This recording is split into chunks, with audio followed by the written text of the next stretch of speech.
Alrighty, guys, last week we talked about the little teaser that they posted on social media that seemed to indicate that Knives Out 3 Wake Up Dead Man was going to be released on December 12th, 2025.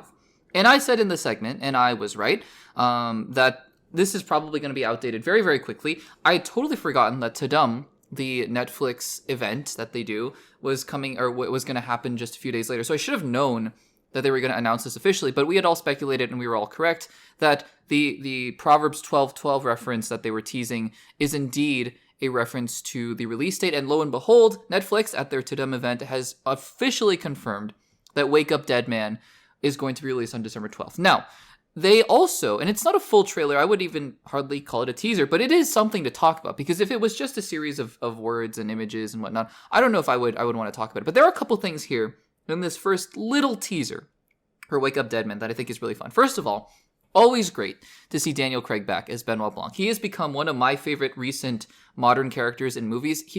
I just love the accent. I love how he's hamming it up in a way that feels genuine, you know, in a weird sense. Like, this feels like a real character while still feeling like a caricature of not a spy, but a detective and a murder mystery solver. I love him as this character. I love also the font that they used to announce the full cast, which we already knew of: Kaylee Spaney, Jeremy Renner, Josh Brolin, Glenn Close, Mila Kunis. So many great actors joining this cast, and I think that that's awesome. The other interesting thing, though, is that so Wake Up Dead Man, right? That's an interesting title. I mean, we didn't know what Glass Onion meant. We really didn't know. I remember watching a couple trailers for Glass Onion, and I was like, okay, so there's a building. That's the Glass Onion. Okay. And we didn't really know. Wake Up Dead Man is interesting because, and it's also interesting to allude to a Bible verse as well, because from this trailer, and this is again, my speculation. This is why I wanted to talk about this and hear your guys' thoughts as well. It seems like there's this interesting sort of resurrection plot going on here. Wake Up Dead Man. Like, it's one of those classic things where not everything is as it seems, right? In Sherlock Holmes, if you've read them, I love Sherlock Holmes stories. I've read them so many times over. They're the best. Conan Doyle, one of my favorite authors of all time. But, you know, one of the big, it's not a trope, but one of the big plot devices that they use a lot of the times is, something is mystical and something strange is happening, and then it's not really as it seems, and there's a very rational explanation for it. Because, you know, the Knives Out universe is not one of those murder mystery universes that seems to be dabbling in the supernatural, and I kind of like it staying there, which is, you know, I think it's a good thing.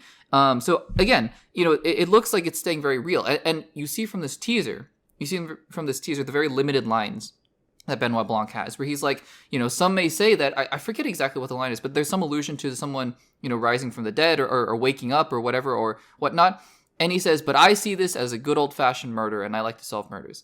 And I think this is a super interesting angle, right? Like, what if, you know, it's another trope, but it's, like, in the first movie, I think what was so brilliant about it was the classic, the estate kind of murder where, you know, someone has money to get from this and the estate and whatnot.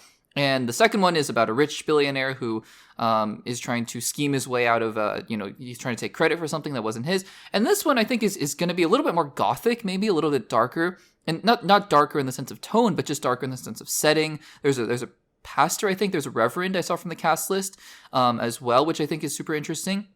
I think played by Josh O'Connor. I could be wrong.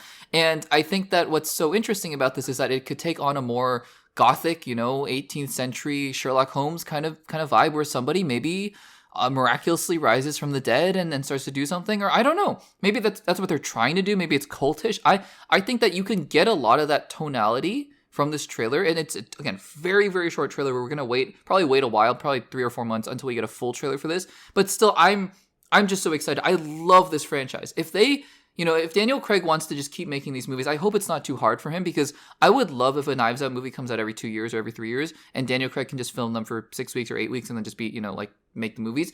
I know it's not that easy. But I would absolutely love that. So I'm really excited. Wake Up Dead Man. We are even closer to a release date, or not to a release date, to the release date of December 12th, and I can't wait for it. Guys, what did you think about that first teaser for Wake Up Dead Man? Let me know in the comments down below.